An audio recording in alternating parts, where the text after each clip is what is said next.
Well, as many of you know, early last year we circulated a rather comprehensive survey to members and to friends of First Unitarian Society.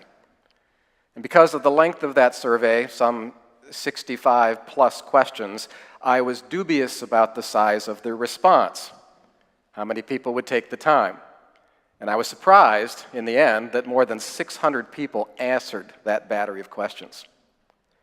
And the survey produced some interesting information about the society's internal demographics. On the one hand, we find considerable homogeneity among us. 93% of those who returned the survey characterized themselves as liberal. 94% of us had earned at least one college degree. But on the other hand, in terms of religious backgrounds and spiritual perspective, we vary widely.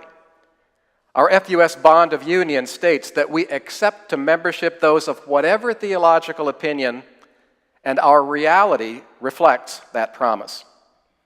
The congregation also features a healthy mix of young and old, with a decent representation of adults in each age category from 30s through 70s.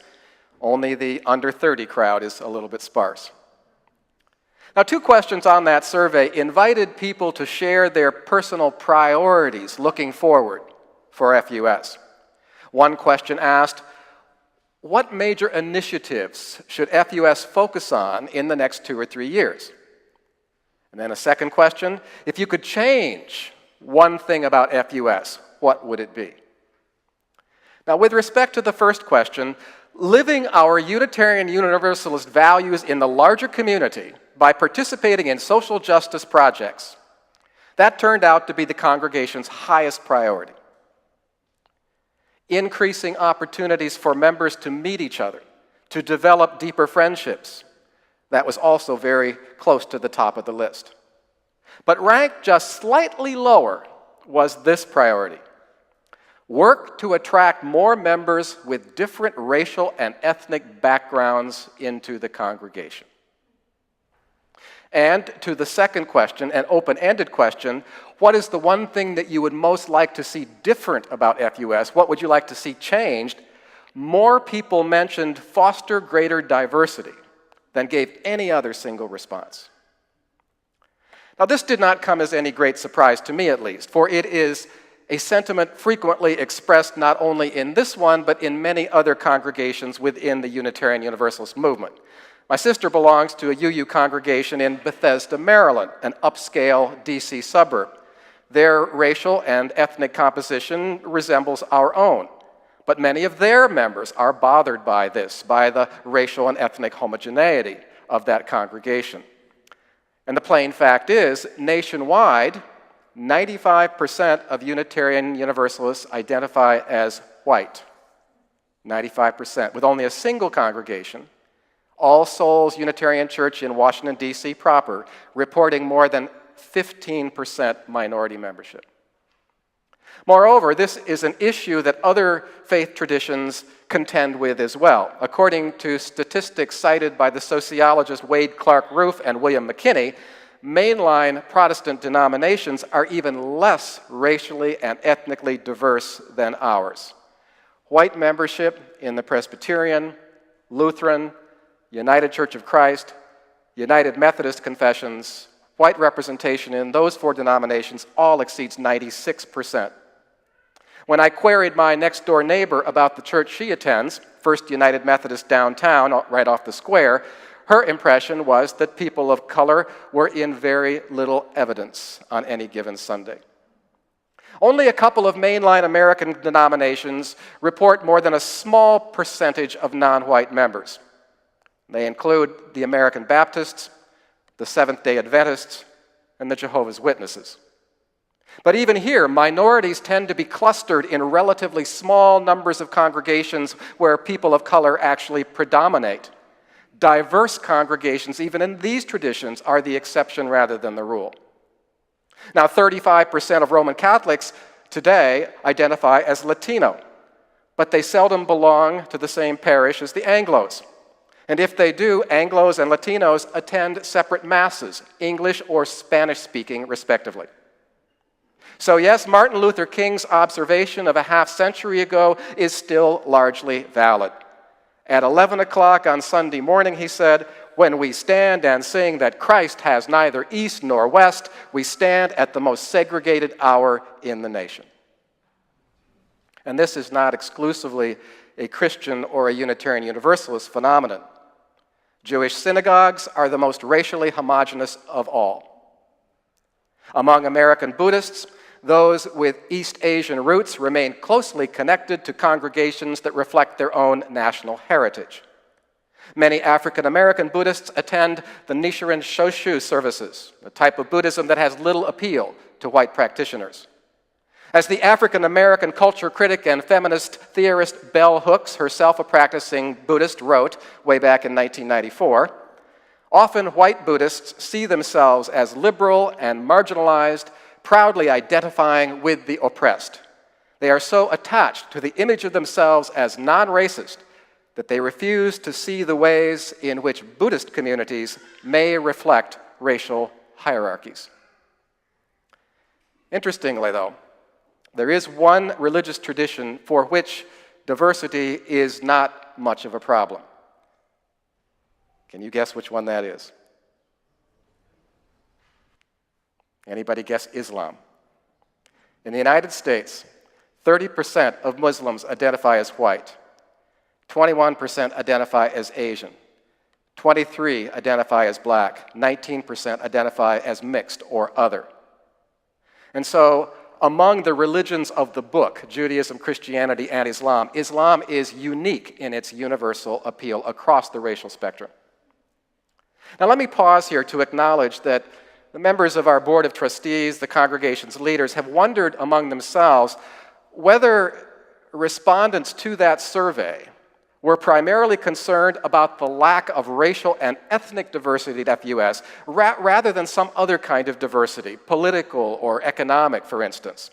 After all, we do identify overwhelmingly as liberal. We are solidly middle class. So diversity for us could also mean the presence of more political conservatives, more retail clerks, more blue-collar workers. But I suspect that what people yearn for, and this was expressed in the survey, I think, is for the more visible kind of diversity that is associated with race and ethnicity. So that is going to be my focus today, and if I'm wrong, well, you can anticipate another sermon sometime in the future. So let's ask ourselves, why might this be the case? Why has creating space for Latinos, for people of color, proven to be so difficult for us? Well, we need to begin by reviewing a little U.S. history. Back in the early 1800s, white and black churchgoers began to go their separate ways.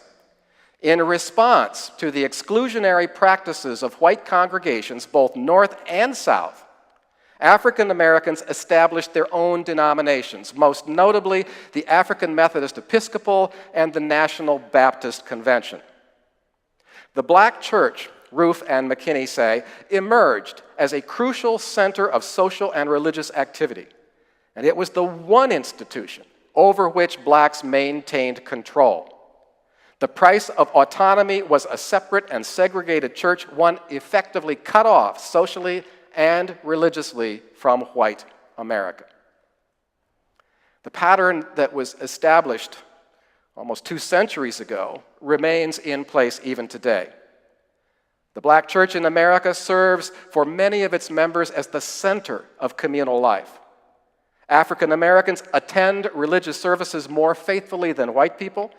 They look to their church for other kinds of support and sustenance beside the Sunday morning service. Prayer circles, Bible study groups are important staples of African American spiritual practice. And as Robert Putnam reports, black churches have long served to reinforce African Americans' racial identity and to spur black empowerment. African Americans' painful historic experience of oppression and disenfranchisement, not to mention their ongoing struggles to achieve justice and equality, that's also reflected strongly in black Protestant preaching and in their hymnody. As my African American colleague, Mark Morrison Reed, has written, Black theology plays endless variations on the themes of suffering, oppression, powerlessness. These are motifs which emerge from 400 years of African American experience, and they cannot be easily reconciled with our own perennial refrains of optimism and self-reliance and the inevitability of progress. The point here is that the African American church is deeply embedded in a community whose heritage and self-understanding is rather foreign to the average middle-class white American. For example, the biblical account of the Hebrews' divine deliverance from slavery under Pharaoh, under the leadership of Moses, that story reflects African Americans' lived experience, whereas for us, it is merely a story, and probably an apocryphal one at that.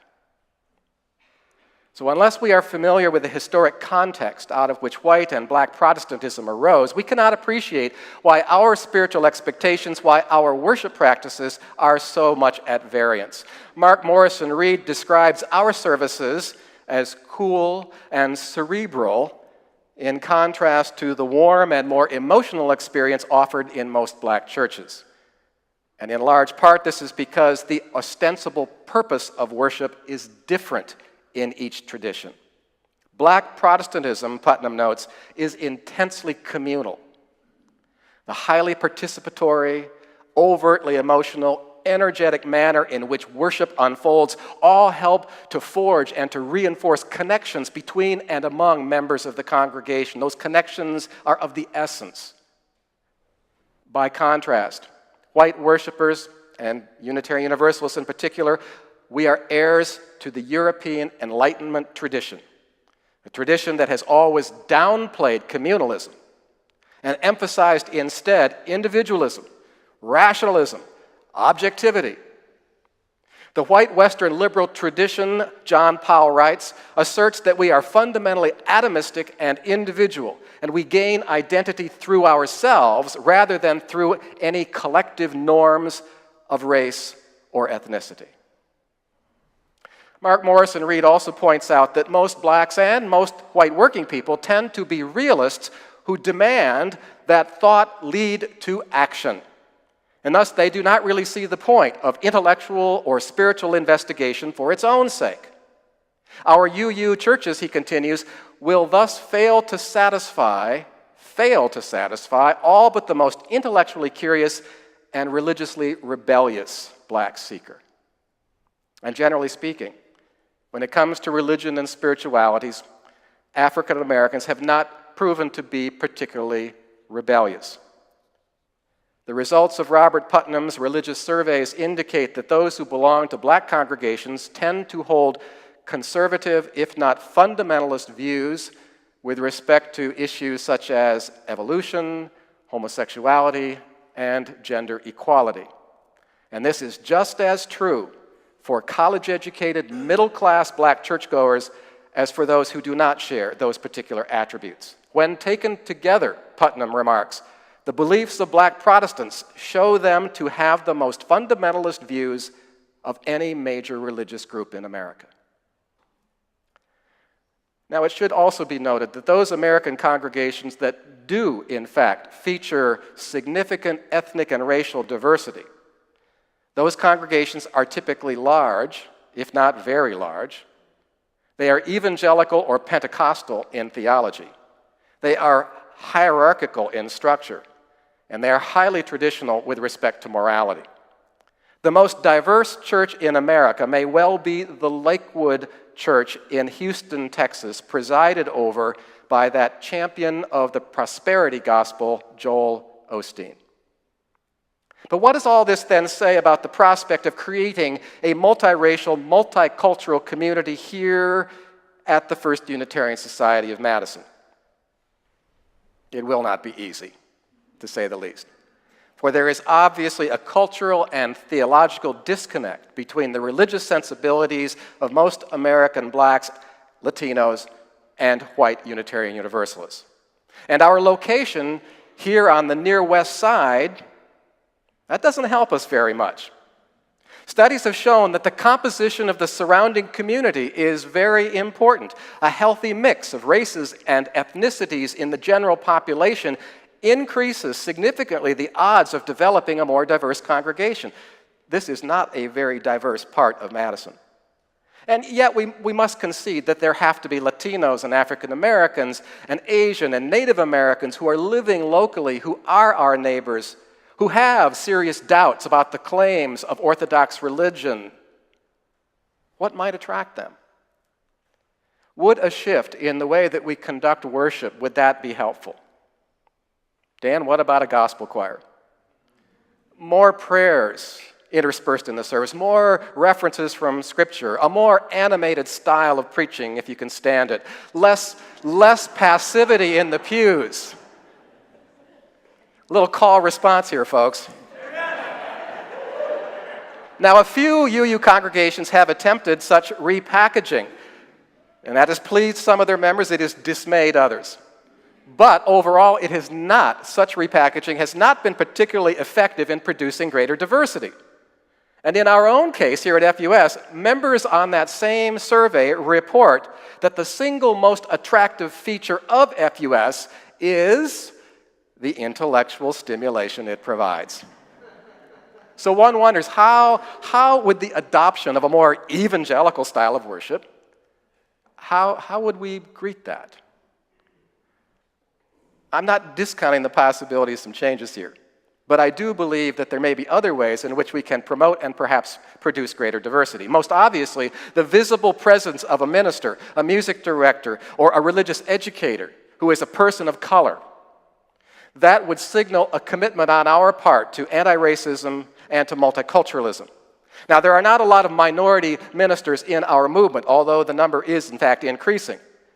But an opportunity to recruit such a person might arise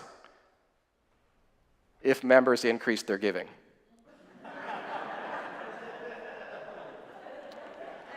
More immediately, however, we can focus, money aside, we can focus on the following. First, the congregation can become more involved in projects that matter to members of Madison's minority community. Secondly, as individuals, we can look for opportunities to make connections with persons of color among our neighbors, our coworkers, or our fellow students. Third, we need to work harder to foster a genuine, caring community here among us at FUS. Now, in my experience, returning to the third question first, in my experience, Unitarian Universalists will neither ask for help nor do they typically expect it from their faith community when they are in need or in distress. Nor are we very good at celebrating among ourselves, but not so in African American and Latino congregations where palpable community spirit is much more in evidence. Interdependence is much more a recognized fact. So we need to be very aware, very cognizant of the strong individualistic flavor of Unitarian Universalism and how it limits our ability to create the same kind of social solidarity. That's one. In the second place, most people who try out a new church of any particular denomination, they do so because they have received a personal invitation from a trustworthy friend.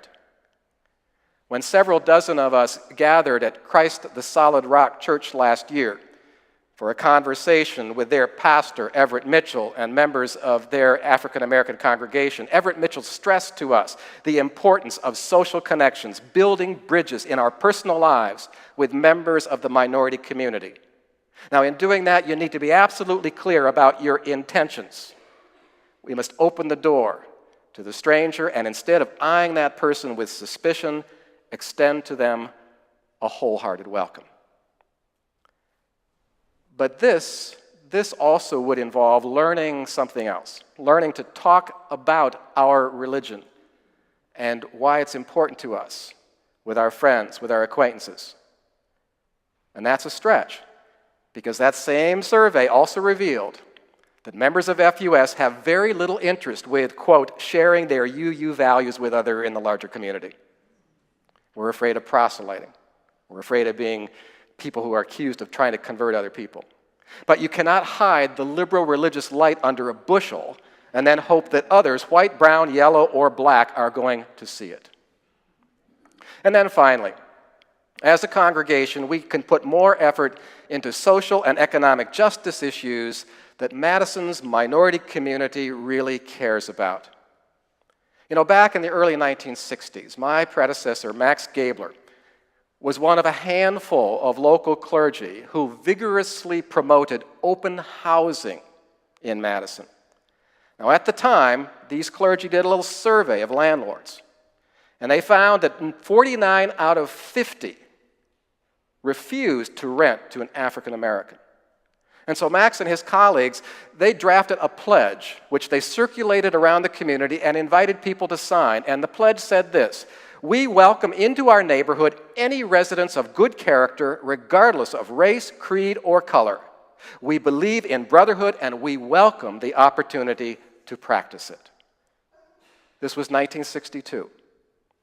The Madison housing industry demurred. They resisted. But efforts like this produced modest results in terms of the diversity of this particular congregation. Mark Morrison Reed says, "Blacks report coming to UU churches primarily because the minister and or the congregation are actively engaged in social justice causes relevant to African Americans, and because they are looking for a church where their own commitment to diversity will be accepted." Now, FUS has been making certain strides in this area. We are now active in the interfaith, interracial organization known as Moses. We have a ministry team working actively on equity issues. We have partnered with the Capital Times and the Wisconsin Conference on Children and Families in addressing and confronting Madison's racial divide. All good stuff.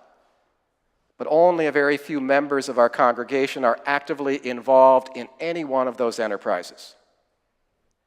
So it's one thing to wish for greater diversity. It's another thing to work for it.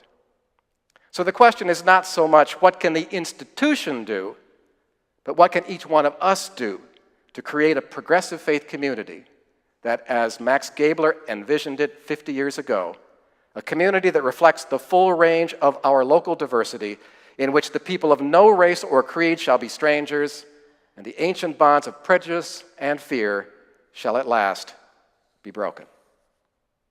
May it be so.